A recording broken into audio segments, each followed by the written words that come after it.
How's everyone out there doing? You all look pretty dry. Hopefully you're staying warm. And I am joined with a host of partners today that I so appreciate having here. And they gave me a list. I'm going to try to go through it very quickly. We have a representative of Vincent DeMarco, the U.S. Marshal for the Eastern District. Give a wave. What's the gentleman? I think he's a tall guy behind me. Tallest guy in the room. Yep, tallest guy in the room. We have our Suffolk County Sheriff, Earl Toulon. We have our Police Commissioner, Kevin Catalina. We have a Deputy Police Commissioner. And where is she? Right here. There Right she here, sir. is. Belinda Gronman. We have our Deputy County Executive, Sylvia Diaz. We have our Suffolk County Attorney, this office representative. Is Chris here? Okay, okay. We have a Suffolk County Probation Commissioner, Mr. Cook. We have our Social Service Commissioner, Dr. Emhoff, and there's a whole list of others that I'm going to let Sylvia introduce. But we also have my partners help me run this government, our county legislators. And we have representatives of several state senators and assemblymen's office, but we have Rebecca Satin, legislator. We have my good friend Jim Mazzarella. We have our legislator from Huntington. That's Stephanie Bontempi. We have our legislator from West Islip and Deputy Presiding Officer. Thank you. We have our legislator from Rocky Point. Rocky Point? Sir. So who else? Where's the other legislators? Oh, Trish Bergen. How can I? No, we have a couple more here. Oh, and our minority leader, Jason Richburg, and we have Dominic Thorne. So we have a whole host of people. Why are we all here? We're all here because who doesn't turn on TV and somewhere in the news broadcast, a face of a child comes up, or a teenager. Have you seen this child? He's been missing for the last 2 years. And you think about what that does. Today, we're united with one goal, and that's to protect our children. Suffolk County will become a national leader in fighting the epidemic of missing children, human trafficking, and child abuse. And those three topics all go together. So we're here today for what will be the largest and most significant effort in this metropolitan area to implement a child advocacy program that we look to find our missing children, that we look to make sure that the missing children, whether they be runaways or whatever, are not abused, not trafficked. And it's one of the saddest things, because sometimes family may be dysfunctional or whatever, but no child should go missing, no child should be trafficked, no child should be left unattended, uncared for. So we are going to step forward today. We're going to make sure that we go after these. We're going to assemble everyone here. And there are going to be several speakers today. But we're all united in one effort to care for our children. What society, what good society turns a blind eye to missing children? What good society doesn't go and try to protect its children? What good society stands by as people are trafficked or sexually exploited? Not the society I want to be part of, not a society that the people standing with me are going to allow the status quo. And I want to thank Kristen McKay back there, who's also helped, Kristen, give away, who also helped Sylvia in working on this program. We are united. We are going to work across jurisdictional lines. We are going to work with the Marshal's office, with the Sheriff's office, with the Suffolk County Police, with our town and village police, with our legislators, with our state senators. We are going to work to make a determined effort to find our missing children and to protect the children of this county. And key to this, and I'll start off with our Deputy County Executive for Human Services, is Sylvia Diaz. Sylvia? Step over there. Let you take over. Thank you. I have to echo what the county executive said today. Human trafficking in Suffolk County is at an epidemic proportion. We are in the top 20 percentile for human trafficking in the nation. This is a distinction that no county would want to have. We have understood over the last year that not only is this a pervasive problem that is impacting so many families and children, but we have an obligation to build an infrastructure to support the children and the families impacted by this devastating occurrence. Just like drug trafficking, human trafficking is a business, and people are out there doing this every day and exploiting children, many of those missing from within our own community. The county executive is dedicated to providing the resources necessary, and with our community partners in law enforcement and in social services and public services, human services, we will build that infrastructure. We are one of 2 counties in the state that have been awarded funds by the state of New York to provide very critical services to this very specific population and to address this at a very young age. Children as young as 7, 8, 9, 10, 11 who need these services, and the parents. We do find at times that parents are unable and ill-equipped to provide resources to these children, and they're overwhelmed. Our system is overwhelmed. Our mental health system, substance abuse services, we have many systems that need our help.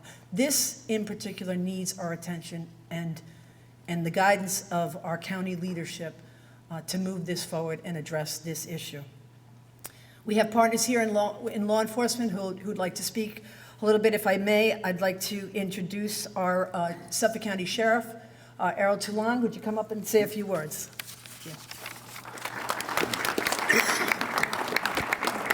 Good morning, and thank you, Dr. Diaz, for the introduction.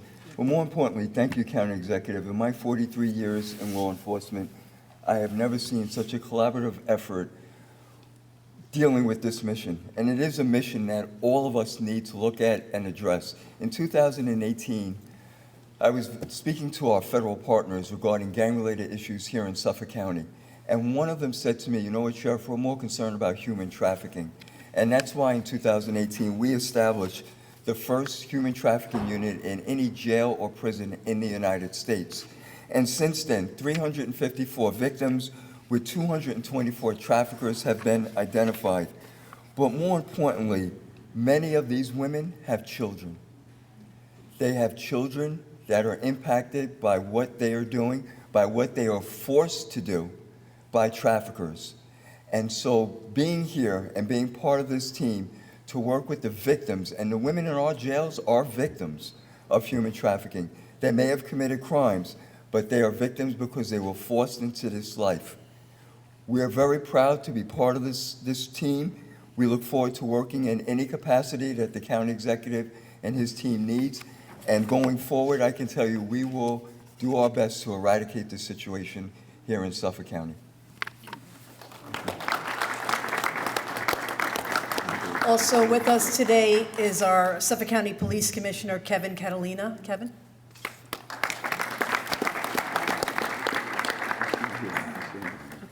Good morning, and thank you, Dr. Diaz, and thank you, County Executive Romaine, for bringing this group together for such an important reason.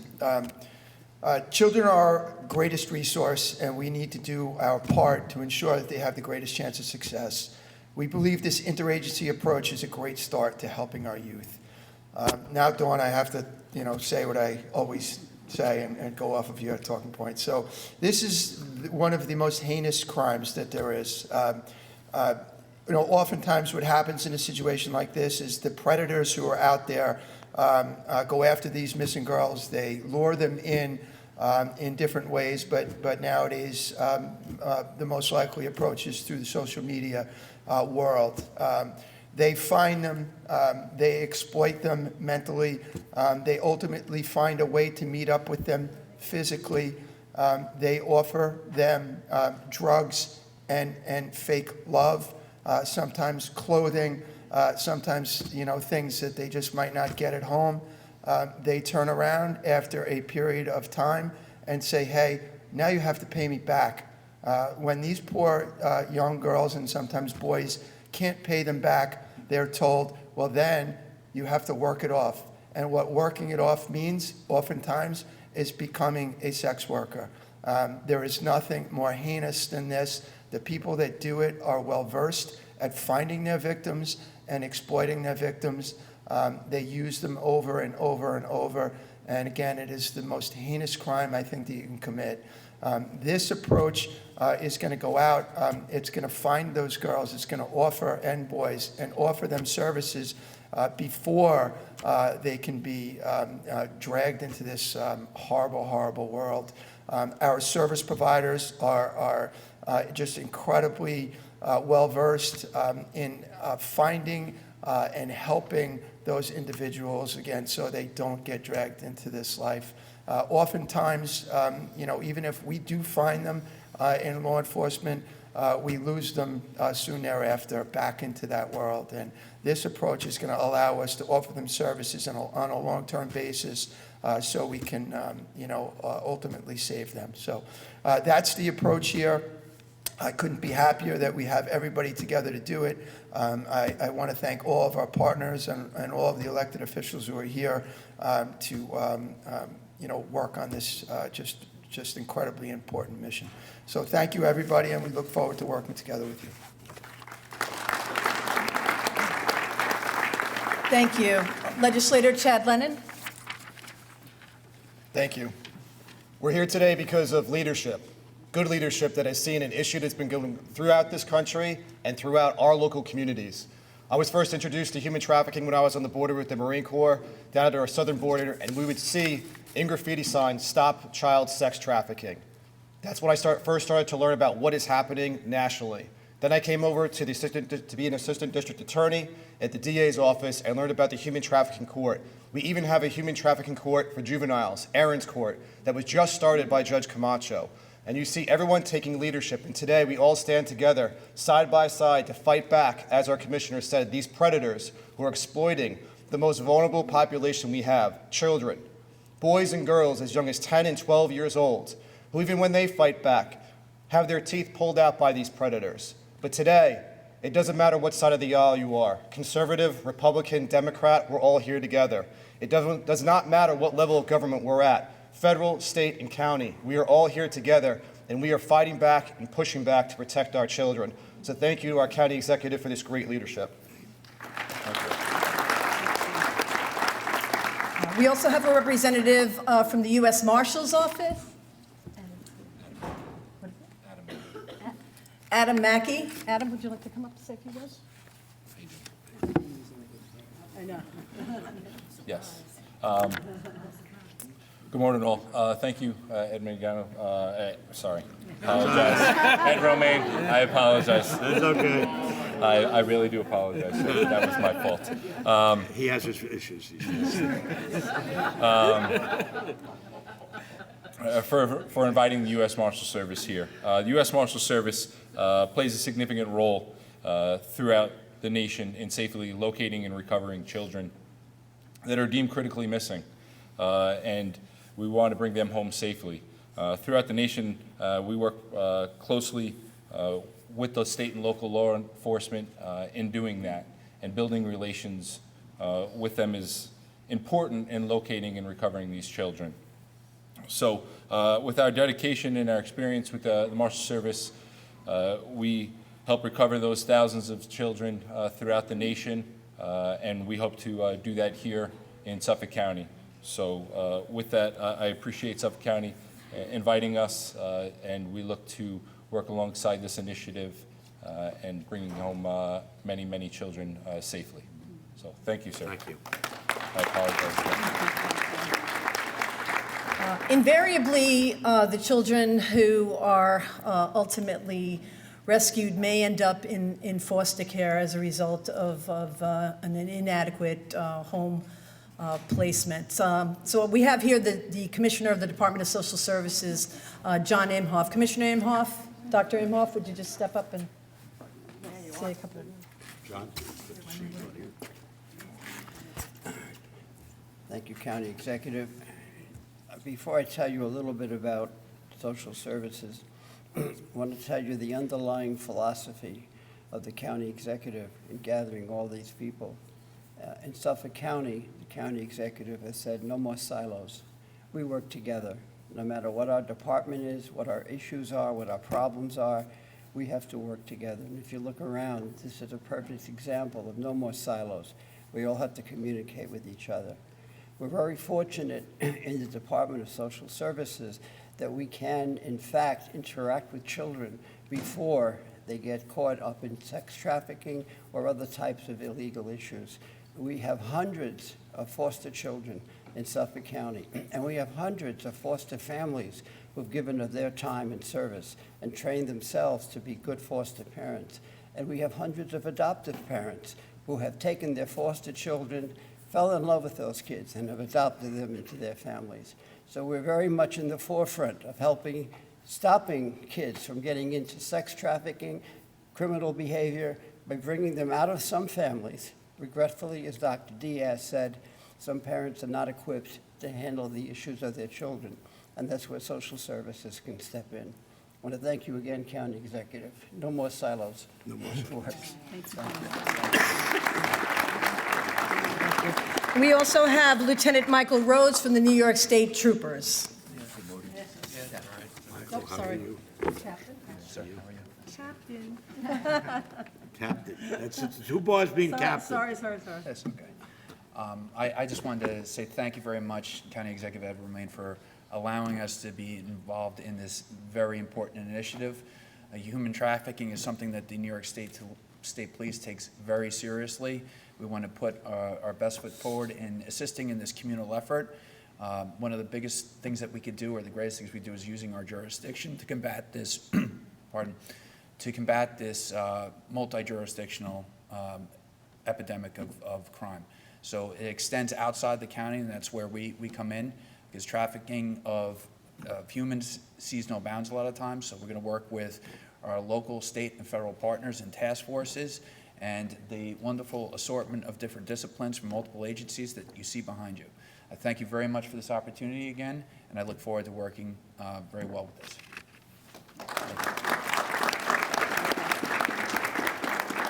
In addition to our partners in law enforcement and government, of course, we can't do this without our community-based partners, the EAC Network, EAC Child Advocacy Center, of course, the Retreat, Jennifer Farnham, who's the chair of the Advisory Board on Child Protection. And many of our not-for-profits. And every one of our not-for-profits For-profits. has a role here Yep. to help us provide the services that are necessary to support this unfortunately growing number of young people in our community. With that, I will open up for questions. So if anyone have specific program questions, we have Faith Lavelle and Annie O from the Department of Social Services can come up front. I'll just sum up. Please, and answer specific questions regarding the program. I just want to sum up by saying thank you to all of the partners, and particularly to my legislative partners, to the county legislators.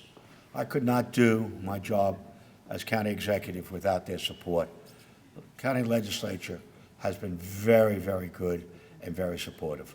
I also want to say thank you to the state of New York. We're one of only 2 counties in the state to get a grant from the state to start this initiative. So I want to say thank you to them. I want to be reminded of a story from the New Testament where the Good Shepherd leaves his flock to find the one that's missing. And here we have our flock, and we're going to find our missing children, and we're going to try to save their body as well as their soul, because that is what is at stake. So the Good Shepherd. And what you're looking at around me are all the Good Shepherds that are going to help find those who are missing from our flock and bring them home. So with that, let me turn it back to Sylvia. I'll stand here. I'll be happy to answer any of your questions. Questions? Kevin Sheehan, New York Post. So specifically, how you're going to, or how do you plan on breaking down the barriers between the silos of all these different agencies and different non-for-profits, government agencies, police, law enforcement? How are you going to effectively have all these different siloed agencies communicate with each other?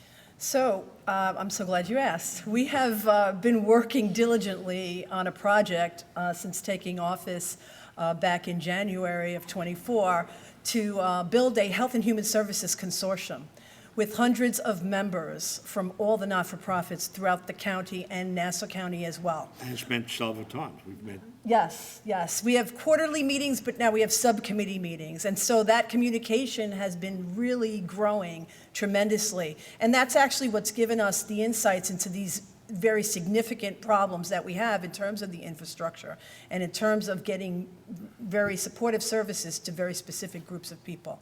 So we've been doing this. We have built the network. We had a child welfare conference back in November. There were over 400 people there. We are diligently working on breaking down those silos wherever they may be. Have you seen any pushback? Has anybody, been afraid to communicate with other agencies? No, everyone is working together. We know the problems, we know the issues.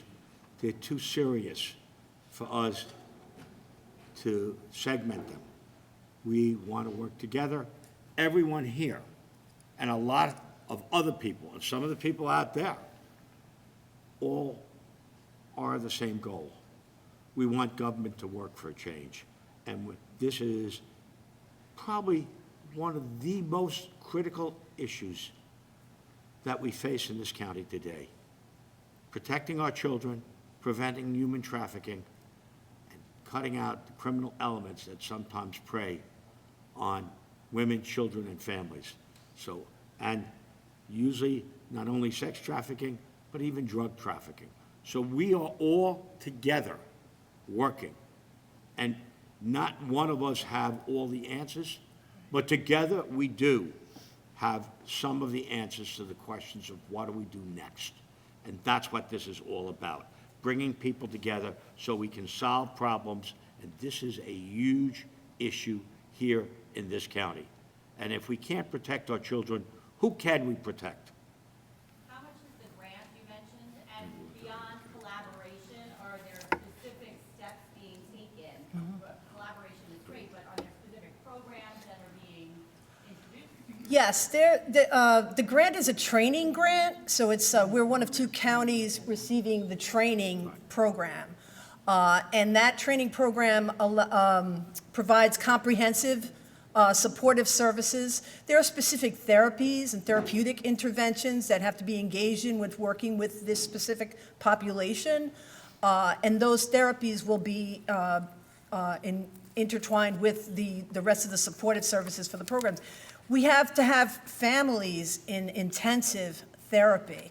The children frequently are traumatized with post-traumatic stress and other disorders, and frequently suffer from substance abuse disorders. Yes, as young as 10, 11 years old, addicted to drugs. So it's a multifaceted approach. We have to deal with every single problem. And so it is, it involves intensive therapy. And in some instances, it involves the child living away from the home for a period of time to recover. Do we have a number for the grant? It's a training grant, right? It's a training grant and Right. it's monitored by the state. Yeah. So it's just as It's- what's needed. It's training. The state is actually paying this other agency that does. come in and- to come in and provide the training for Right. us. I do want to Yeah, mention Project one other Harmony. partner who is not here, who is a key partner, and that's our district attorney, Ray Tierney. Do we have a representative from?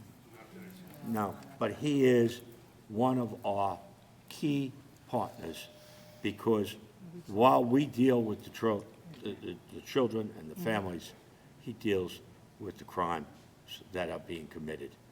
Because it's only by going after the criminals that we send a very strong message that that's not allowed in Suffolk County. And he is a partner in that respect. Can you explain why Suffolk is so high on the list for this problem? What is it about Suffolk County that has turned So I haven't read the studies really. I know that there's been references to that. I don't know, County Exec? You Yeah, wanna talk I about would that? simply say, we're the fourth largest county in the state of New York. So if you look at Manhattan, we're larger than Manhattan. We have 1.5 million people here.